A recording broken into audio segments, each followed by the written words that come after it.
அனைவருக்கும் வணக்கம். இன்றைய யோகா பகுதியில் நம்ம பார்க்கக்கூடிய ஆசனா வந்து சர்பாசனா. சர்பாசனா உங்களுக்கு தெரிஞ்சிருக்கும், பேரிலேயே வந்து பாம்பு மாதிரி வரும்.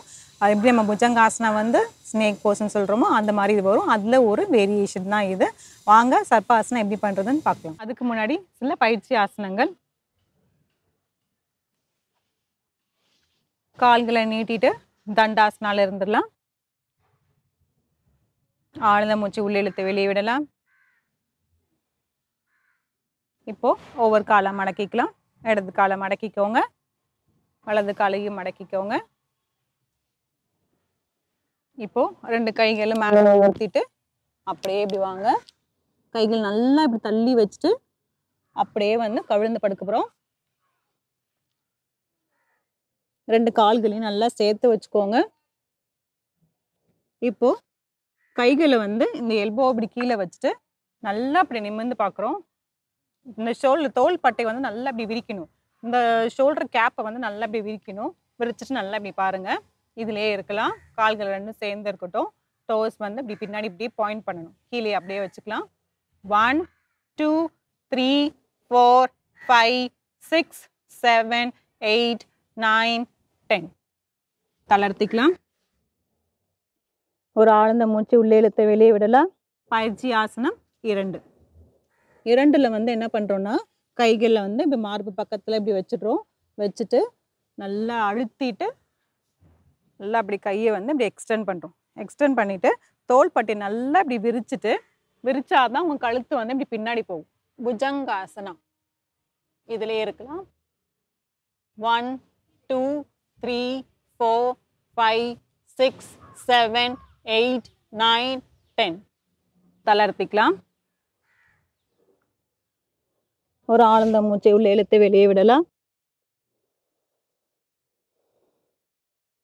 நீங்க தளர்த்தும் போது உங்க தோள்பட்டை வந்து இப்படி கீழே வச்சிருங்க. வச்சுட்டு இந்த கையை இப்படி திருப்பிட்டீங்கன்னா தான் உங்க தோள்பட்டை வந்து நல்லாவே உங்களுக்கு ரிலாக்ஸ் ஆகும். அதுக்காக தான் கையை இப்படி வந்து திருப்பி வைக்கிறோம். இப்போ நம்ம ஆசனாக்கு போயிடலாம். இதுலயே இருக்கலாம். சர்பாசனா இதில் இருக்கும்போது கைகள் ரெண்டையும் பின்னாடி கொண்டு போயிட்டு கைகளை கோத்துக்கோங்க. தோள்பட்டை நல்லா இப்படி விரிச்சுக்கோங்க. விரிச்சிட்டு நல்லா இப்படி புஜங்காசனில் தூக்குன மாதிரி நல்லா தூக்கிட்டு கையை வந்து இப்படி தூக்க போகிறோம். இதில் இருக்கலாம். 1 2 3 4 5 6 7 8 9 10. தளர்த்திக்கலாம்.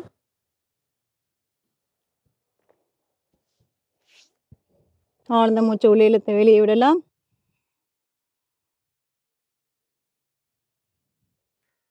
இப்போ இதுக்கு மாற்று ஆசனம் வந்து பாலாசனா. அப்படியே வஜ்ராசனால உட்காந்துட்டு கையை முன்னோக்கி நல்லா நீட்டிடுங்க. உங்கள் நெற்றி பகுதியை வந்து கீழே வச்சிடலாம். இதில் இருக்கலாம்.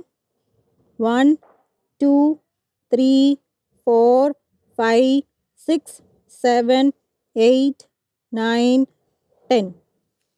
தளர்த்திக்கலாம். ஒரு ஆழ்ந்த மூச்சு உள்ளே இழுத்து வெளியே விடலாம்.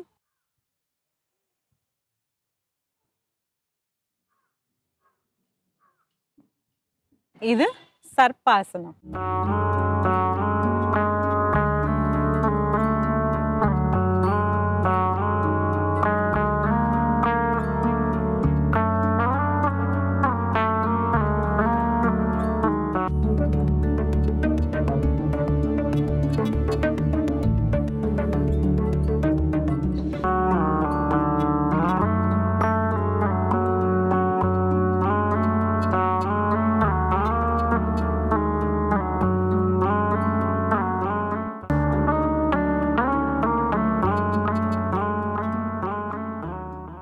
சர்பாசனா எப்படி பண்ணுறதுன்னு சொல்லி பார்த்தோம். அதோட பயிற்சி ஆசனமும் பார்த்தோம். பயிற்சி ஆசனம் வேறு ஒன்றும் இல்லை, புஜங்காசனா தான் பார்த்தோம். அதுலேயே 2 வேரியேஷன்ஸ் பார்த்துருப்போம்.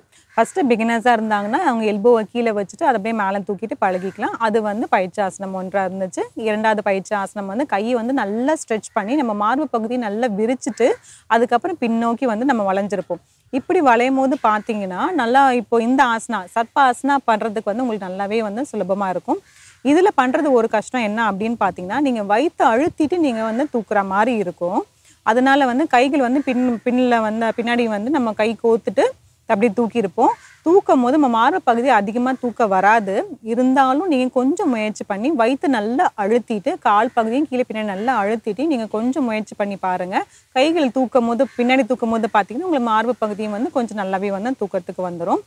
இதில் பண்ணுறதுனால என்ன பயன் அப்படின்னு சொல்லி பார்த்தீங்கன்னா நம்மளோட அப்டமன் ஆர்கன்ஸ்க்குமே வந்து ரொம்ப நல்லது, மார்பு பகுதிக்குமே வந்து ரொம்ப நல்லது. அப்டமன் ஆர்கன்ஸ் வந்து வயிற்றில் இருக்க பிரச்சனைகள், இந்த யூட்ரஸ் பெண்களுக்கு பார்த்தீங்கன்னா நிறைய வந்து பிரச்சனைகள்லாம் இருக்குது. இந்த PCOS சொல்கிறாங்க இல்லையா, பாலிசிஸ்டிக் ஓவரி சிண்ட்ரோம், அந்த இது, அதுக்கப்புறம் இர்ரெகுலர் பீரியட்ஸு, மெனபாஸு, அதுக்கப்புறம் அதுக்குள்ளே வந்து கட்டிலாம் கர்ப்பப்பை கட்டியிருக்காங்க, ஃபைப்ராஸ்ன்னு சொல்கிறாங்க, அதுக்கு எல்லாத்துக்குமே வந்து இது ரொம்பவே நல்லது. ஆண்களும் வந்து செய்யலாம், பெண்களும் இல்லை ஆண்களும் செய்யலாம், தாராளமாக செய்யலாம். அப்புறம் உங்களுக்கு கான்ஸ்டிபேஷன் இருந்துச்சுன்னா அதை வந்து சரி பண்ணி கொடுக்கும். அதனால அப்டமனுக்கு நீங்கள் எவ்வளோக்கு எவ்வளோ அழுத்தம் கொடுக்குறீங்களோ, எவ்வளோ ப்ரெஷர் கொடுத்து நீங்கள் இந்த ஆசனாங்கள்லாம் பண்ணுறீங்களோ அவ்வளோக்குமே உங்களுக்கு வந்து ரொம்பவே நல்லது. இந்த ஆசனாவை வந்து முயற்சி செஞ்சு பாருங்கள். மீண்டும் அடுத்த பகுதியில் சந்திக்கலாம். நன்றி, வணக்கம்.